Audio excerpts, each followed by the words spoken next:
Yoz keldi. Yana kuchlanish muammosi. Bir paytlar oshib ketyapti, bir paytlar kuchlanish tushib ketyapti. Bu holatda albatta uyimizdagi, ishxonamizdagi yoki ishlab chiqarish zonamizdagi elektron qurilmalarni himoya qilish uchun biz stabilizatorlarga murojaat qilamiz. Bu yerda stabilizatorning turi ko'p, lekin biz bugun aynan ko'pchilik so'ragan savollarga javob beramiz. Ya'ni bu yerdagi barcha stabilizatorlar, eng muhimi arzon va ishonchli sifatli stabilizatorlarning narxlari bilan tanishamiz. Yana bitta narsani aytib qo'yay. Video oxirida bu stabilizatorlar uchun 25% gacha chegirma bor. Oxirigacha ko'ring, vaqtingizga achinmaysiz. Siz uchun ajoyib chegirmalarni e'lon qilib o'tamiz.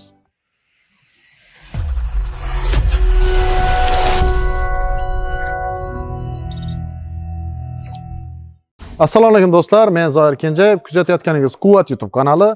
Bugun sizlar bilan balans stabilizatorlarining narxlari haqida gaplashamiz. Bu yerda 0.5 kV dan to 100 kV gacha bo'lgan relaylik va laterli stabilizatorlar bor va ular 1 yillik kafolatga va servis xizmatiga ham ega. Keling siz bilan bir chekkadan narxlari haqida gaplashib o'tsak. Eng ko'pi necha kVlik stabilizator ishlatgansiz yoki ko'rgansiz? Men oldin 30 lik yoki 50 talik ko'rdim, lekin hozirda bugungi rubrika qahramoni hisoblangan 100 kVlik balans stabilizatori kelgan. Bu yerda aynan mana ko'rinishi, dizayni ham ajoyib, alohida ko'rinishga ega va ichini ham ochadigan bo'lsak, xo'sh, bu tomonida boshqaruv va bu yerda mana bypass rejim, stabilizatorsiz ishlatish mumkin bo'lgan. Bu yerda stabilizatorni qo'shib ishlatish uchun va 100 talik uchun albatta 160 amperlik avtomat qo'yilgan.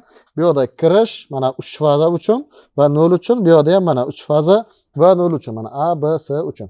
Endi eng qiziq tomoni uning ichki tuzilishini ko'ramiz. Bu laterlik va uning ichidagi later mexanizmi, servo mexanizm qanday joylashgan, qanday joylashtirilgan 3 ta fazaga. Bu yerda ko'rganingizdek 3 ta faza uchun alohida bo'lakka bo'lingan va bu yerda servo mexanizm bitta katoshka bilan va unga qo'shimcha sifatida yana ikkitasini ulab qo'yishgan. Bu stabillikni oshirib berish maqsadida va uchalasi ham aynan bir xil formatda ishlangan. Bu yoq kontakt va uchalasining upravleniyasi, boshqaruvi bu tomonda ishlaydi va sovutish uchun kullerlar orqa tomonda joylashtirilgan. Kichik quvvatli alohida ishlatiladigan elektron qurilmalar uchun kichkina quvvatdagi, demak 0.5, 1, 1.5, 2 kVlik relayli stabilizatorlar. Bular 90 voltdan ko'tarib beradi. Narxlari bilan bir chekkadan tanishtirib o'taman. Demak, 0.5 kVligimiz $31. 1 kVligimiz $37, 1.5 kVlik $43 va 2 kVligimiz $50 atrofida. Endi esa kattaroq quvvatdagi stabilizatorlarga o'tamiz. Masalan, 3 kVlik relayli stabilizator. Uning narxi $80. Shu bilan birgalikda laterli 3 kVlik stabilizatorimiz bor. Uning narxi $116. Endi esa kattaroq quvvatdagi, ya'ni 5 kVlik relayli stabilizatorga o'tamiz. Relayli stabilizatorimizda kuchlanish 95 dan 275 voltgacha ishlab beradi va buning narxi $121. Shu bilan parallel 5 kVlik laterli stabilizatorimizning narxi $157. Endi esa kichik quvvatli qurilmalar yoki bo'lmasa kichik xonadonlar uchun mo'ljallangan 10 kVlik stabilizatorlar bilan tanishib o'tamiz. Birinchi relaylik stabilizatorimizda kuchlanish 45 dan 280 voltgacha ko'taradi. Uning narxi $185. Relaylik stabilizatorni 95 voltdan 275 voltgacha ko'taradigan variantlari bor. Ularning narxi $171. Agar sizga laterli shunday stabilizator kerak bo'ladigan bo'lsa, uning narxi $221 hisoblanadi. Endi esa 12 kVlik relaylik stabilizatorimiz, u 45 voltdan 280 volt diapazonda ishlab beradi va uning hozirgi narxi $206. Agar uni sizga 90 voltdan 275 voltga ko'tarib beradigani narxi qiziq bo'ladigan bo'lsa, u $180. Aytgancha tinglovchilar, 3, 5, 10 kVlik stabilizatorlar uchun video oxirida aytamiz, juda katta chegirma e'lon qilingan. Endi yangi qahramonlarimiz, bularda balans stabilizatorlarini 15 taligi va 20 taligida yangi dizayn bilan kelgan. Xo'p, yangilik ko'radigan bo'lsak, uni dizayni o'zgargan, oldingi variantiga qaraganda yozuvlari ham boshqacha shaklda. No, ishlashi oldingidan ham yaxshilangan variantda deyishyapti va bu yerda relaylik stabilizatorimiz 45 dan ko'tarib beradi. 45 dan 280 volt diapazonda ishlaydi. 10% nimasi bilan va 15 kVlik stabilizatorimizning narxi hozirda $243 hisoblanadi. Endi buni boshqacha varianti ham bor, ya'ni 90 voltdan 275 volt diapazonda ishlaydigan 15 kVlik relayligimiz $221 hisoblanadi. Va agar sizga laterliga qiziq bo'ladigan bo'lsa, laterligi 90 dan 275 voltda ishlaydigani 305 dollar. Navbatdagi 20 kvalik releli stabilizatorimiz 45 voltdan 280 voltgacha ko'tarib beradi. Uning narxi 291 dollar. Shuningdek, aynan 20 kvalik relelik stabilizatorni 90 voltdan 275 volt diapazonda ishlaydigani bor. Uning narxi 254 dollar. Shuningdek, 90 voltdan 275 voltgacha ko'taradigan laterli 20 kvalik stabilizatorimizning narxi 504 dollar. Agar 3 fazaligi kerak bo'ladigan bo'lsa, 20 kvaligimizniki bu 665 dollar. 260 voltdan 430 volt diapazonda ishlab beradi. Hozirda aynan katta quvvatlar uchun yoki bo'lsa bitta xonadon uchun mo'ljallangan holatda ishxonalarga ham aynan 30 kvalik stabilizatorlar olinyapti. Bunda releylik va laterliklar bilan tanishib o'tamiz, bir fazaligi va 3 fazaligi bilan. Oldingizda mana releylik stabilizatorimiz turibdi. Bu 45 voltdan 280 voltgacha ushlab beradi va uning narxi 538 dollar. Va shu bilan birgalikda releylikning 90 voltdan 270 voltgacha ko'tarib beradigani bor va u 423 dollar hisoblanadi. Hozirda elektromobillarga aynan ko'proq 20 talik yoki 30 talik stabilizator qo'yishyapti. Qarshingizda laterli 30 kvalik bir fazali stabilizator. Ichki tuzilishini ko'rishingiz mumkin. Servo mexanizm, ostida ikkita katushkasi bo'ladi va bu yerda himoya avtomatlari mo'ljallangan va kirish, chiqish. Xo'sh, bu 30 kvalik laterlik stabilizatorimizning narxi bir fazaligi 608 dollar. Agar bizga 3 fazaligi kerak bo'ladigan bo'lsa, mana aynan o'sha 3 ta faza uchun mo'ljallangan varianti va 30 kvalik buning narxi 760 dollar, 260 430 volt diapazonda ishlab beradi. Aynan elektromobili bor akalar uchun yoki bo'lmasa o'sha korxonaga olaman deb 30 talikni niyat qilib o'tirganlar uchun video oxirida aytamiz, katta chegirma bor.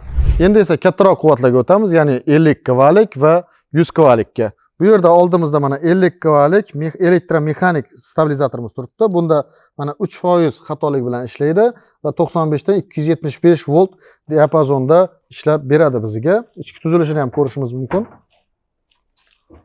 Mana bu yerda servo mexanizmlari, ostida katushka, bunda mukammal ishlangan, ichida qo'shimchasi bilan va avtomati, albatta bypass rejimi bilan bor. Fazalarni ulash, kirish, chiqish bu yerda input outputda bo'ladi. Xo'sh, buning narxiga keladigan bo'lsak, demak, laterli bir fazalik 50 kvaligimiz 1182 dollar. Endi bu yerda yangi dizayndagi aynan 50 kvalik stabilizator bu, lekin 3 fazaga mo'ljallangan. Mana bitta, ikkita, 3 ta faza uchun ekrani ham juda yaxshi qilingan. Hammasini bemalol low voltajda, high voltajda ko'rib turish mumkin va ichki tuzilishini ko'radigan bo'lsak, xo'sh, bu yerda himoya qilingan. Uni orqasida mana servo mexanizm 3 ta faza uchun alohida servo mexanizm qo'yilgan va yoniga bittadan katushka joylashtirilgan.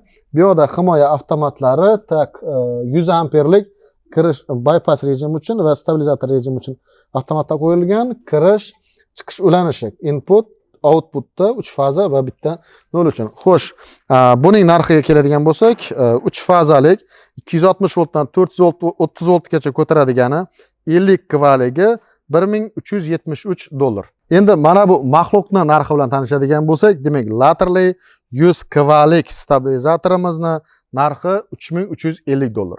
Albatta, stabilizator olgan paytda uni tekshirish kerak. Aynan bizda quvvat do'konlaridan xarid qiladigan bo'lsangiz, shu yerni o'zida sizga bir fazaligini o'zini bir fazalik laterda, 3 fazalik uchun mana alohida laterlar kelgan. Tekshirish uchun shularda tekshirib sizga ko'rsatib beriladi. Agar siz onlayn sotib oladigan bo'lsangiz, uni onlayn holatda sizga aynan biz videosini tekshirib, o'shani sizga jo'natib beramiz. Later bilan stabilizator qanday tekshiriladi? Bu yerda kirish joyi bor.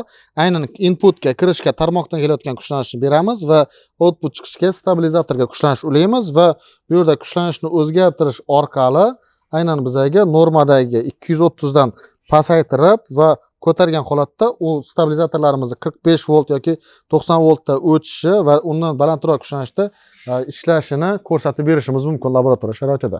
Xo'sh do'stlar, videomizning kulminatsion nuqtaga keldik. Ya'ni bu yerda stabilizatorlarga berilayotgan chegirmalar. Bu yerda 25% gacha chegirma bor. Masalan, bizda laterli 90 voltdan 275 volt diapazonda ishlab beradigan 3 kvalik stabilizatorimizni hozirgi 25% chegirmadagi narxi 1.130.000 so'm. Va bu yerda o'rtacha 400.000 atrofida sizga skidka qilib berilyapti. Shuningdek, bu yerda releylik stabilizatorimizni 90 voltdan 275 volt diapazonda ishlab beradigan 1.5 kvaligimizga ham aynan 25% chegirma bor va chegirmadagi narxi 422.000 so'm. Menimcha 1.5 kvaga 422.000 so'm juda ham yaxshi narx va yana bitta 5 kvaligimiz uchun ham chegirma berilgan, 25% chegirma va chegirmadagi narxi 1.183.000 600 so'm va eng muhimi 30 kvalik relilik stabilizatorimiz uchun 90 voltdan 275 volt diapazonda ishlab beradigan uchun ham 25% chegirma berilgan. Bu yerda chegirmadagi narxi 4.121.900 so'm. Shoshilib qoling, aynan stabilizatorlarimiz, chegirmadagi stabilizatorlarimiz narxlari, sonlari chegaralangan va shuningdek boshqa chegirmalar yo'qmi deydigan bo'lsangiz, agar siz video ostidagi nomerlarga telefon qiladigan bo'lsangiz, Zoir Kenjayev nomidan deydigan bo'lsangiz, sizga barcha stabilizatorlarga 10% gacha chegirma qilib berishadi. Yaqindagina stabilizatorlar kelgani haqida video qilgandik. Mana ko'rganingizdek, stabilizatorlar soni kamaygan, cheklangan sonda qolyapti va sizga 400 mingdan 1,5 milliongacha Quvvat kompaniyasi tomonidan chegirma qilib berilyapti. Shuning uchun shoshilib qoling, videoga like bosamiz va stabilizator izlab yurganlarga jo'natib qo'yamiz.